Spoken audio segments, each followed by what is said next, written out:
ইচ্ছা হলো না, আমি মুখে তুলব।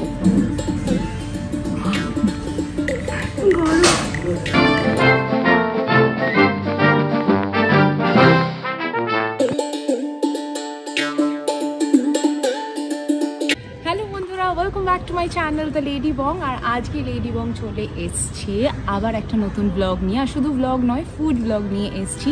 তোমাদের 109 বছর পুরনো একটা পাইস হোটেল, বা বাংলায় যেটাকে বলে পিস হোটেল, সেখানে এসছি। কিন্তু পিস মানে এই পিস নয়। তো ঠিক একটা উইকডেতেই আমরা বেরিয়ে পড়েছিলাম এবং আমাদের পক্ষীরাজ করে আমরা পৌঁছে গেছিলাম তরুণ নিকেতন। তো আজকে তরুণ নিকেতন যে গেছি, তোমাদের লোকেশনটা ব্যাপারে আমি পুরোপুরি শেয়ার করছি, কারণ অনেকেরই একটা কনফিউশন আছে যে এটা এক্স্যাক্টলি কোথায় পড়ে। ইভেন যারা লেক মার্কেট বা রাসবেরি অঞ্চলেও আছেন, তারাও যেতে যেতে এই জায়গাটাকে মিস করে ফেলে। তো আমি তোমাদের আজকে ঠিক মতন নির্দেশ করে দেবো যে এক্স্যাক্টলি এই জায়গাটা কোথায়। আর আশা করি আমার ডাইরেকশনের থ্রু দিয়ে তোমরা পৌঁছে যেতে পারবে এবং উপভোগ করতে পারবে এখানে সুস্বাদু খাবার। তো চলো ঘুরে দেখা যাক এই 109 বছর পুরনো এই হোটেলটা। চলো। রাজা বসন্ত রায় রোড, এখান থেকে হাঁটতে হবে। তো আমি যেইভাবে এসছি, আমি ঠিক সেইভাবেই তোমাদের এখানে ডিরেকশনটা দিচ্ছি। তোমরা যদি গড়িয়াহাট বা দেশপ্রিয় পার্কের তরফ থেকে আসো, টুয়ার্ডস লেক মার্কেট যেতে গেলে যেই রাস্তাটা হয় সেই রাস্তাটা দিয়েই যাবে এবং লেক মার্কেট ক্রস করার পরই কিছু দোকানপাট দেখতে পাবে। স্পেশালি জুয়েলারিজের দোকান ওখানে রয়েছে। জুয়েলারিজের দোকান এবং কিছু চাষিরা ভেজিটেবলস নিয়ে রাস্তায় বসে। ওইখানটা ঠিক ক্রস করতে করতেই তোমাদের বাঁ হাতেই ঠিক পড়বে তরুণ নিকেতন হোটেলটা। আমি এখানে স্লো মোশন করেও দেখিয়েছি যাতে তোমাদের বুঝতে কোনো অসুবিধা না হয়। আর ইন কেস তোমরা যদি চেতলা বা ধরো মানে রাসবেরি মোড় বা ধরো তোমরা হাজরা থেকে আসছো, তাহলে তোমাদের ঠিক তার অপোজিট খাদিমসের অপোজিট ফুটপাতে পড়বে তরুণ নিকেতন হোটেলটা। আর তাছাড়া তো রয়েছে গুগল ম্যাপের সহায়তায় তোমরা পৌঁছে যেতে পারো এই হোটেলটায়। কলকাতা যখন সেজে উঠছে নতুন রূপে, অলিতে গলিতে তৈরি হচ্ছে ইউরোপিয়ান কিংবা ফ্রেঞ্চ ক্যাফে। আর সেইখানেই টেক্কা দেওয়ার জন্য রয়েছে কলকাতার বুকে দাঁড়িয়ে এই পাইস হোটেলটা, যার নাম হচ্ছে তরুণ নিকেতন। 109 বছরের বেশি পুরনো এই রেস্তোরাঁটি চালিত হচ্ছে দেব পরিবারের চতুর্থ প্রজন্মর দ্বারা। একেবারে ছাপোষা বাঙালির ঘরোয়া রান্না খাইয়ে ক্রমে কলকাতার সবচেয়ে পুরনো পাইস হোটেলের দলে নাম লিখিয়ে ফেলেছে এই তরুণ নিকেতন। ঝাঁ চকচকে অন্তঃসজ্জা নেই শীততাপ নিয়ন্ত্রণ যন্ত্রের কোনো হাওয়া, মানে কোনো রকমের কোনো এয়ার কন্ডিশনও কিন্তু এখানে নেই। দেওয়াল জুড়ে রয়েছে 100 বছরেরও বেশি ইতিহাস। ছোট বড় নানা সংবাদপত্রের প্রতিবেদন কেটে বাঁধিয়ে টাঙানো রয়েছে দেওয়ালে। আগে মাটিতে চাটাই পেতে খাওয়া দাওয়ার চল ছিল, তবে এখন শ্বেতপাথরের টেবিল হয়েছে, রয়েছে প্লাস্টিকের চেয়ার। 1915 সালে পাইস হোটেল, সবকিছু আলাদা, কলা পাতা, মাটির বার, সবকিছু আলাদা আলাদা, সব আইটেম আলাদা। এটা কত নম্বর জেনারেশন? ফোর্থ হবে। আপনি হচ্ছেন থার্ড। ওকে। আর যিনি খুলেছিলেন তার নাম কি তরুণ দেব ছিল? আপনাদের কটা থেকে কটা অবধি খোলা থাকে? 10:30 থেকে 4:30 লাঞ্চ আওয়ার, আর ডিনারটা হলো 6:30 থেকে 10:30। আর পুজোর টাইমে আপনাদের খোলা থাকে? সব বন্ধ থাকে না, ওপেন। আচ্ছা, কোন টাইমটা খারাপ নেই থাকে। আচ্ছা, কি মেনু আছে?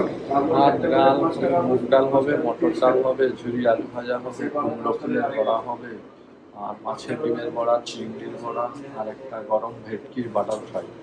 আচ্ছা, আর মাছে কি আছে? তরকারির মধ্যে হবে আপনার কচুর শাক, ইলিশ মাছের মাথা দিয়ে হবে, লাউ মটরশুঁটি হবে, আজকের মেনুটা বলি। হ্যাঁ। আর পালং শাক বড়ি দিয়ে হবে, থোড় চিংড়ি হবে, মাছের তেল কাটার চচ্চড়ি হবে। আচ্ছা, এই তোমাদের কচু চিংড়ি আছে? না, থোড় চিংড়ি আছে। থোড় চিংড়ি আছে। কচুর শাকটা ইলিশ মাছের মাথা দিয়ে। আচ্ছা। আর মাছের মধ্যে আপনার হবে সর্ষে বাটা ইলিশ হবে, পমফ্রেট হবে, পাবদা হবে, ট্যাংরা হবে, আড় হবে, শোল মাছ হবে, কই মাছ হবে, আর একটা স্পেশাল হবে চিতল মাছের পেটি হবে, চিংড়ি মালাইকারি হবে, ইলিশ তেল ভাজা হবে, অনেক কিছু খেয়ে আমরা শেষ করতে পারবো। কাঁকড়া কষা হবে, কাঁকড়া কষা হবে, আর মাংস মাটন হবে, মাটন হবে, চিকেন হবে। আচ্ছা ঠিক আছে, আমরা ডিসাইড করে জানাচ্ছি।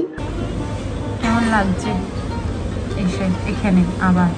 সেকেন্ড টাইম, আমার প্রথমবার এদের খাবার বেশ ভালো লেগেছিল, তো সেকেন্ড টাইমের জন্য খুব এক্সাইটেড, স্পেশালি মাটন। এই তো এটা হচ্ছে ভেটকি বাটার ফ্রাই, ভেটকি বাটার ফ্রাই, এটা হচ্ছে থোর চিংড়ি, ঝুরি আলু ভাজা, এটা হলো মাছের ডিমের বড়া।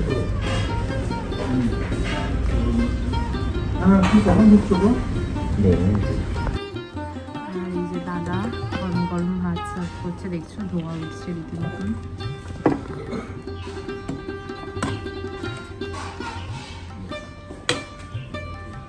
চলো শুরু করা যাক। প্রথমে আমি আজকে ট্রাই করবো এই থোর চিংড়িটা নিয়ে। বাহ, দুটোই বেশ গরম, শীতকালে গরম গরম খাবার খেতে বেশ ভালো লাগে বলো। আর চিংড়ির পিসটাও কিন্তু বেশ বড় রয়েছে।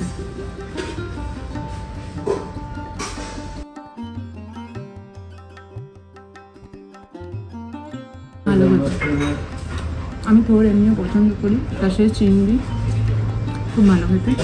এবার একটু ডালটা খেয়ে দিচ্ছি। এবার নিয়ে নিয়েছি একটু ডাল, মুগ ডাল এটা বলেছে, অল্প একটু আলু ভাজা নিচ্ছি। এটা ভালোই হবে, বাঙালিরা ডাল প্রিয় মানুষ। গরম গরম একদম পাতলা, বা এটা মশলা কিছু ব্যবহার করা হয়নি। এটা হচ্ছে চিংড়ির মালাইকারি আর মাটন কারি, 4 পিস আছে। তো এবার খেয়ে দেখবো বাটার ফ্রাইটা।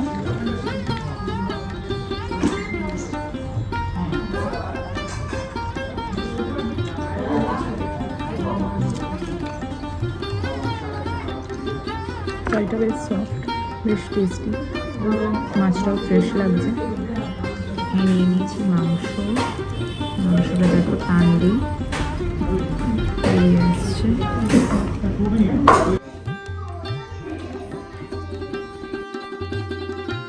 এবার আমরা যেটা খাবো সেটা হচ্ছে আমের চাটনি। অনেক দিন পর, জেনারেলি শীতকালে আমের চাটনি খুব একটা পাওয়া যায় না, বাট আমরা আজকে এখানে খাবো।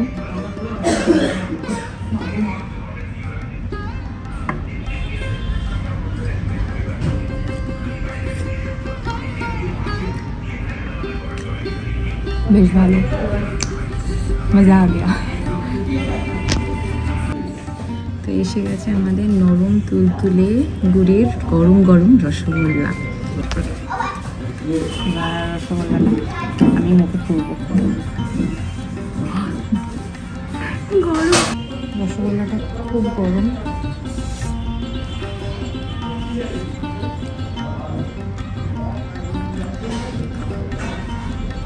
খুব ভালো হতো, খুব ভালো, মজা আ গিয়া ফিরসে। যাই হোক, আমি এটা খেয়ে নিই, তারপরে আবার আসছি তোমাদের কাছে।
তরুণ নিকেতন এখানে ঠিক এর অপোজিটেই হচ্ছে এই দোকানগুলো, শ্রীজি, কার্লন, ওভেন ও বেক আর ওই যে খাদিমস।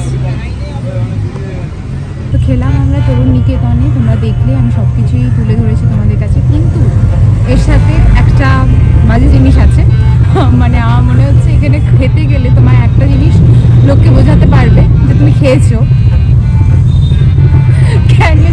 পুরো হলুদ হয়ে গেছে হাত, আমার মনে হয় সামহাও কাঁচা হলুদ বা এরকম কিছু একটা ব্যবহার করে, যার জন্য 3 বার ধোয়ার পরও এটা যায়নি।